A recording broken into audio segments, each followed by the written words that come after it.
Please like this video and subscribe. I really want to reach my first 1,000 subscribers. Thank you. Before I get into it, here's the point of this story, because I wish someone had drilled this into my head years ago. Disrespect doesn't usually show up wearing a warning label. It shows up as new rules, little smirks, a shift in tone, and a partner acting like basic communication is some annoying chore.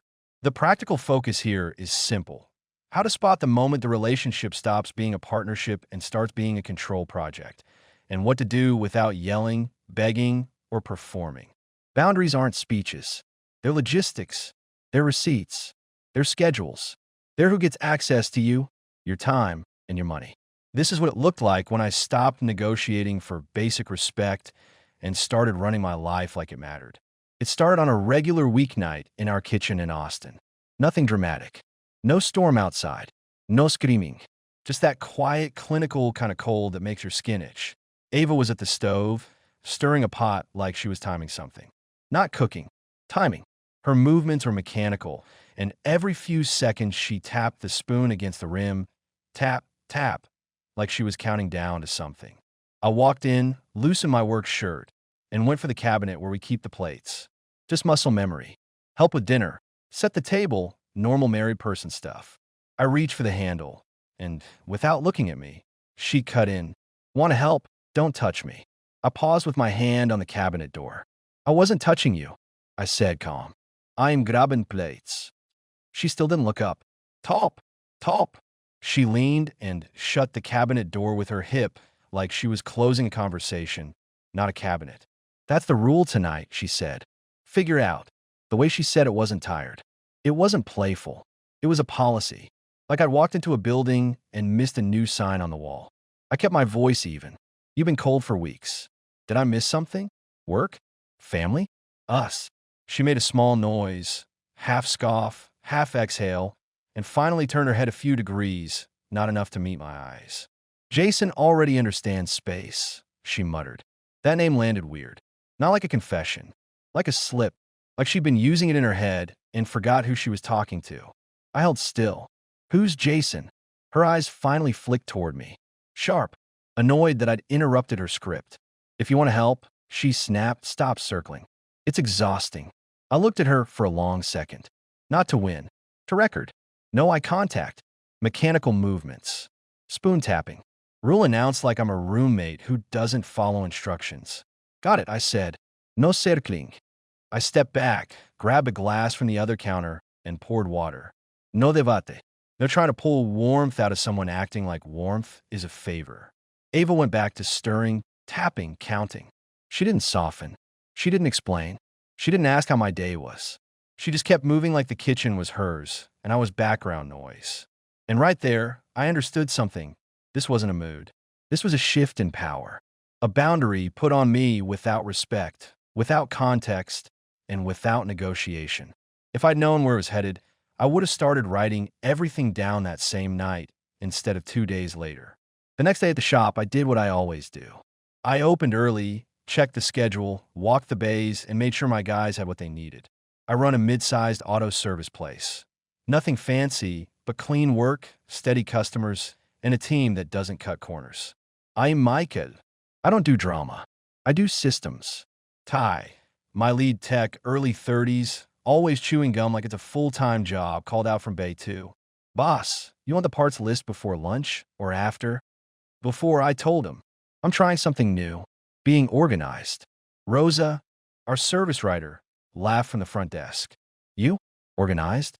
That'll be the day. Watch your tone, I said deadpan. I'm delicate. They grinned. That's my normal world. Straight talk, work gets done, nobody plays games for attention. Around 11, the front door chime hit, and Rosa's expression changed. Not fear, just that look people get when they know they're about to witness something they didn't order. Ava's here, she said quietly.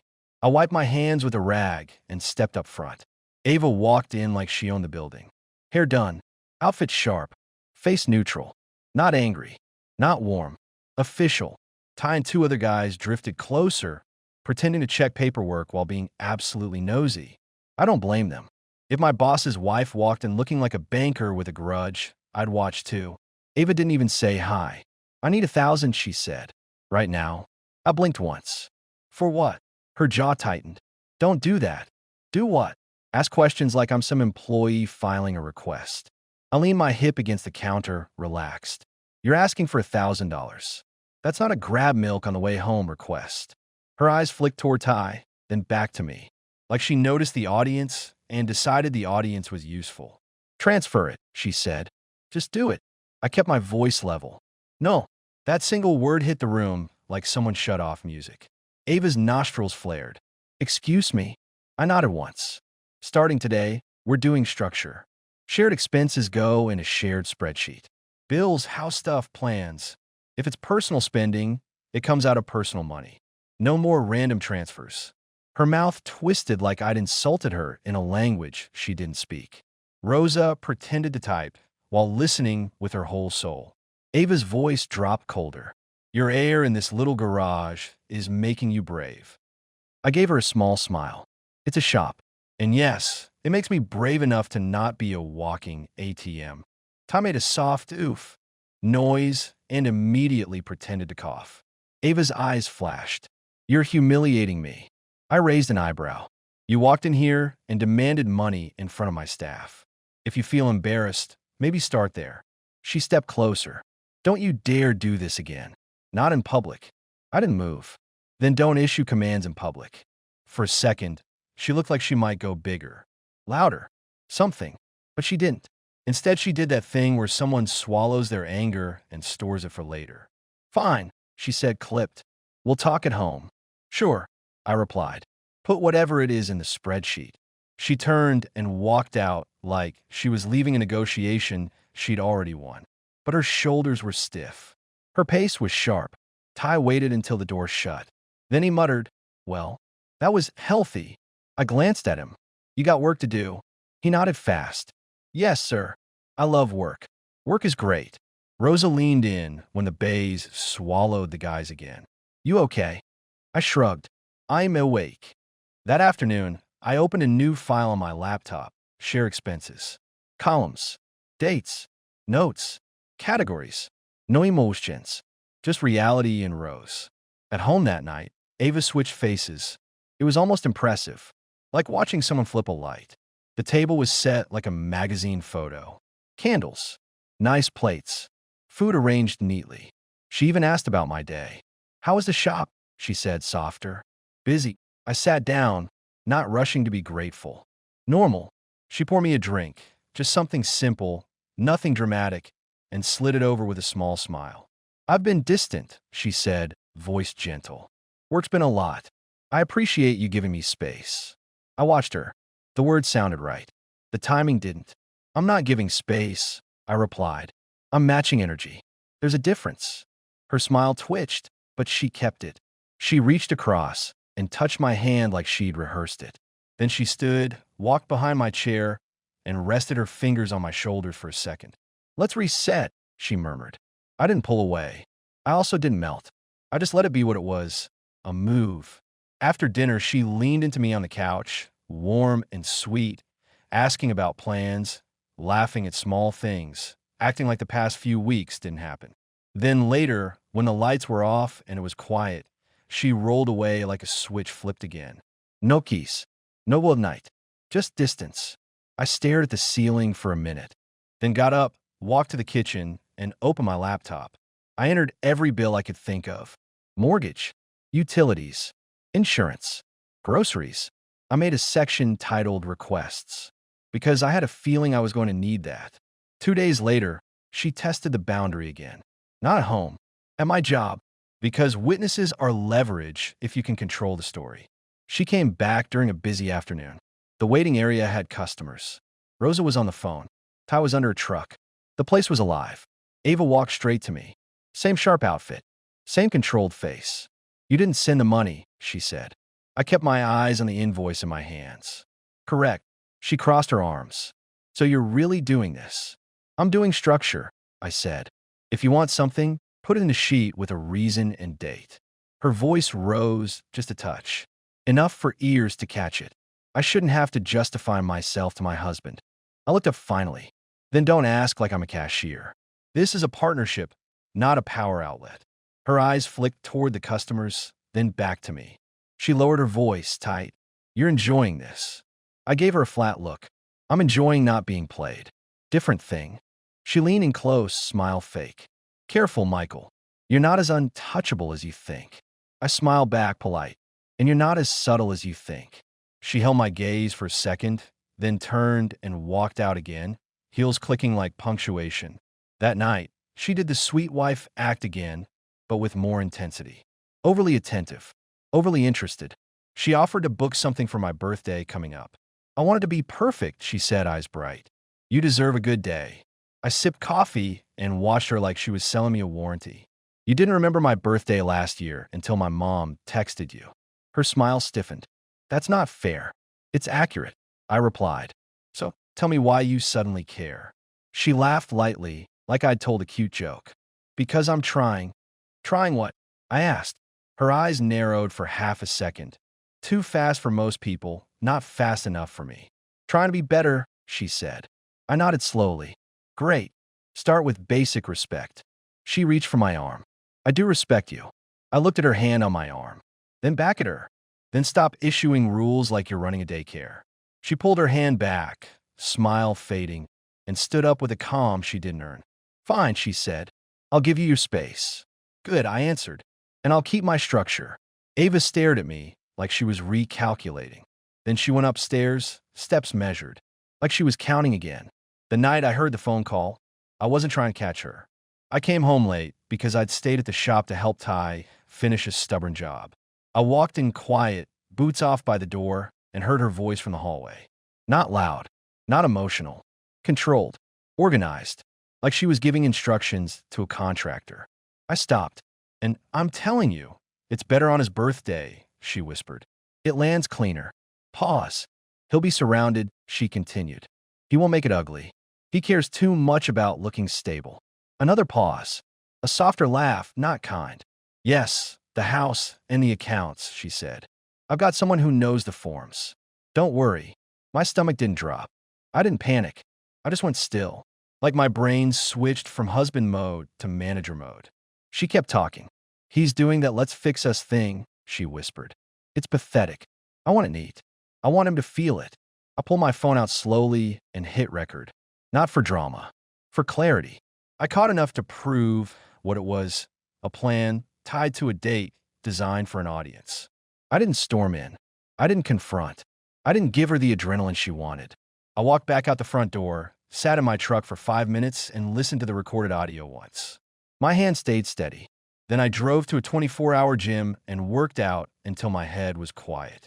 The next morning, I sat across from an attorney in a small office with a calm woman named Ms. Patel. She didn't do theatrics. She listened. She asked for facts. You have the recording? She asked. I have part of it, I said. She nodded once. Good. Don't bring it up at home. Don't argue ahead of time. If she wants a public moment, you don't give her one. You accept what she hands you, and you bring it to me. I lean back. So I just wait. You prepare, she corrected. Housing, mail, documents, inventory of anything important. Keep a log, dates, requests, pressure attempts, and stop any spending that isn't documented. I gave a small, humorless laugh. You're speaking my language. Ms. Patel slid a notepad toward me. This isn't about winning a shouting match. It's about removing leverage. Done, I said, and I meant it. That week I moved like a ghost. I rented a month-to-month apartment on the other side of Austin. Nothing flashy. Clean. Quiet. I got a separate mailbox. I moved important documents and a few personal tools from a shop, things I'd regret losing, under the excuse of helping a buddy reorganize. No drama. Just boxes at odd hours. At the shop, I tightened systems. Payroll clean. Inventory list updated. Business accounts separated cleanly from anything personal. Rosa noticed. She leaned over my desk one afternoon. You're doing that. I'm about to fire someone organizing. I didn't look up. I'm about to protect my life. She paused. You want me to cover anything? I want you to keep doing your job, I said. And if anyone asks for me, you tell them I'm busy. Rosa nodded once. No questions. Different kind of loyalty. At home, Ava kept testing. Requests slipped in sideways. Can you send me a little extra? She'd say. I'm short. I'd answer calm. Put it in the sheet. She'd try a new angle. Why are you being so cold? She asked one night, folding laundry like she was performing normal. I didn't flinch. Because you set the tone. I'm just not chasing it anymore. She smiled thin. You think you're teaching me a lesson. I'm teaching myself, I replied. I don't negotiate with disrespect. She went quiet after that. Not hurt. Calculating. A few nights before my birthday, we had dinner with our neighbors, Ben and Tasha. Nice couple. Friendly. The kind of people who like backyard lights and polite conversation. Foreign territory, because it wasn't my shop or my house. It was someone else's space, and Ava knew it. We sat at their patio table. Ben was talking about home projects. Tasha was laughing about some neighborhood group chat drama. Normal. Ava waited until everyone was relaxed, then started sliding little comments in like needles. So Michael's been going to the gym a lot, she said, smiling. I guess he's trying to keep up with younger guys. Ben chuckled, awkward. Hey, nothing wrong with that. I sipped my drink and looked at Ava. I'm going to the gym because it clears my head. Try it sometime. She tilted her head like I was adorable. See? Sensitive. Tasha's smile faltered. She glanced between us. I set my glass down. Let's keep jokes balanced. Ava blinked slowly. What does that mean? It means if the humor only goes one way, I said calm. I'll leave. Ben shifted in his chair.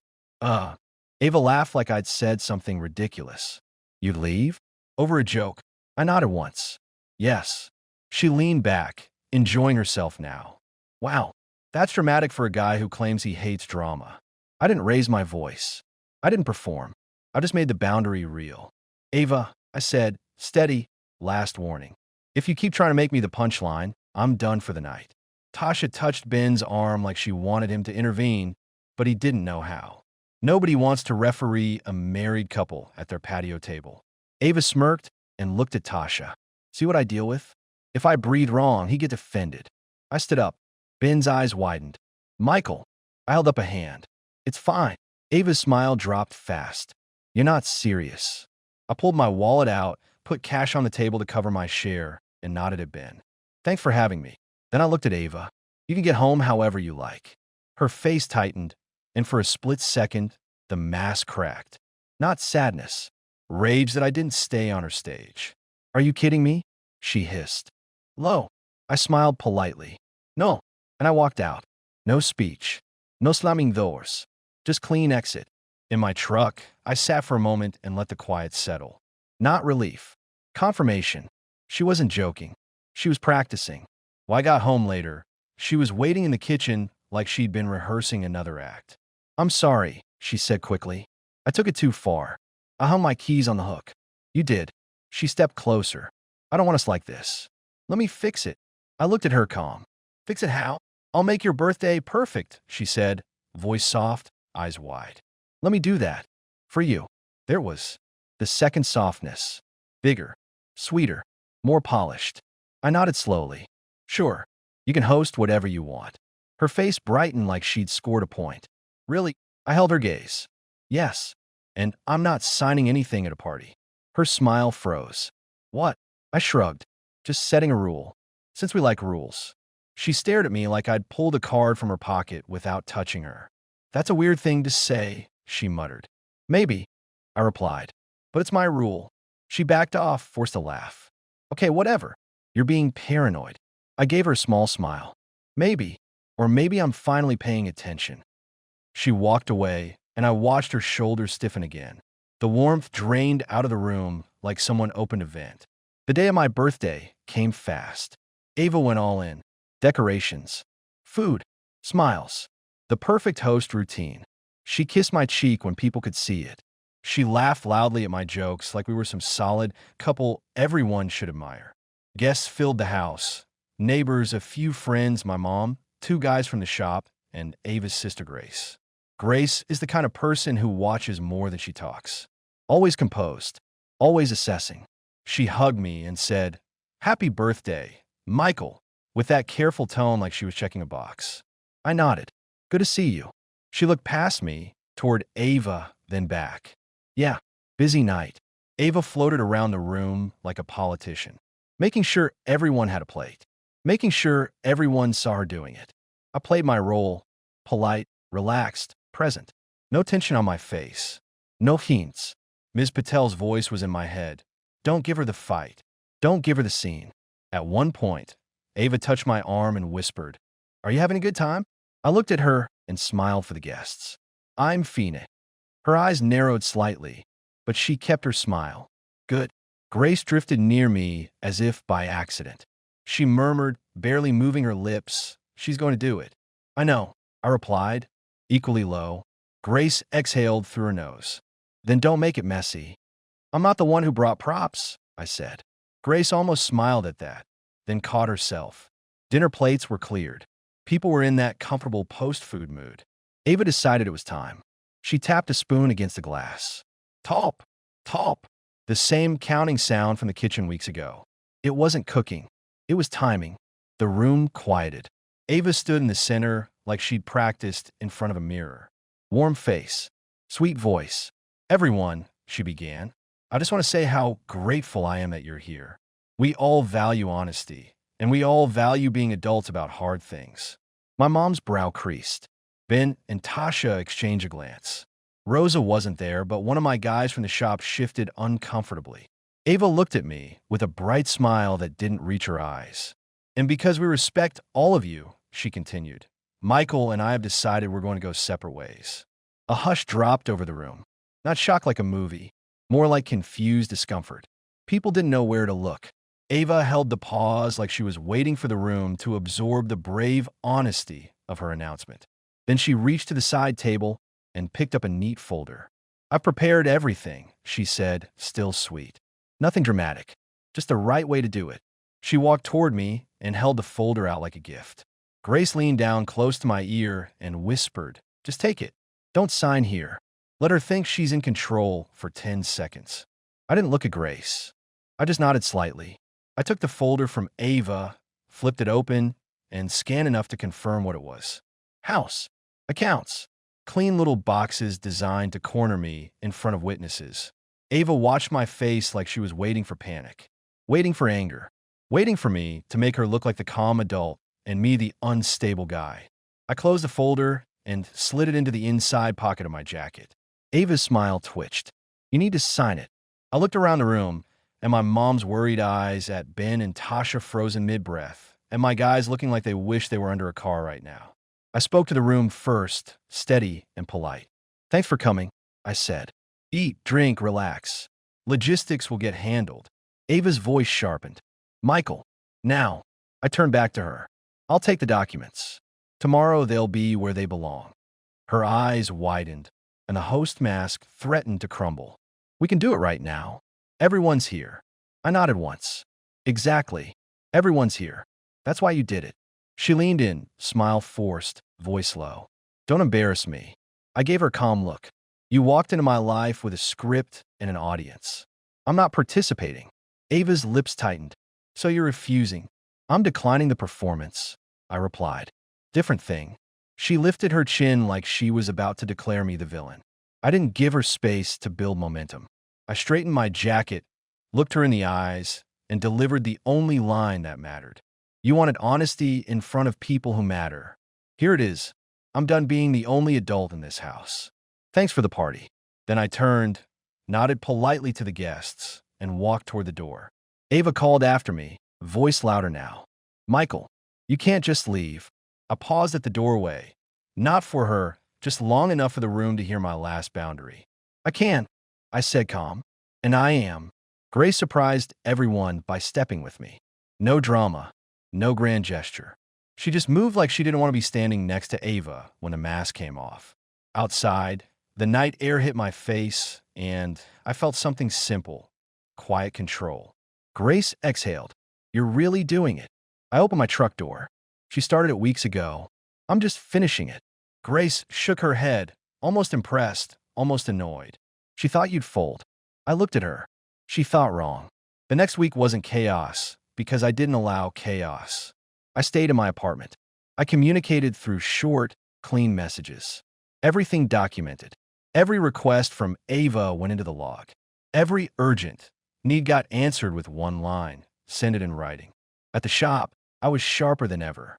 Work, gym, sleep, repeat. My guys noticed the calm. Ty asked one morning, "You good?" I smirked. "I'm running a business and a life. I'm great." A couple months later, my place felt like mine. Clean, quiet, no spoon tapping, no surprise rules. My weekend were mine. I got back into fishing with a couple buddies. I started seeing a woman named Lena. Straightforward, grown, no games. First time she disagreed with me. She didn't smirk or punish. She said, "I don't like that," and we talked like adults. It was almost weird how easy respect can be when it's real. Ava, I didn't see her much. I heard things through mutual circles. The perfect host image didn't hold when she didn't have a captive audience. People get tired of someone who needs control more than connection. Her plan didn't land the way she pictured. She lost comfort. She lost access. She lost the ability to manage my reactions like a remote control. And the part she didn't expect, the part that really broke her leverage, was that I didn't chase closure. I didn't beg for explanations. I didn't argue with her story. I just exited and made my life better. Here's what I took from it, and I'm saying it the way I'd say it to a friend over a simple drink, not like some motivational poster. First lesson: the moment someone starts handing you rules with no respect, you don't negotiate your dignity. You don't earn basic decency. You answer with structure. In my case, that was the spreadsheet, the boundaries, the scheduled changes, and a refusal to fund anything that couldn't survive daylight. Talking circles would have fed her.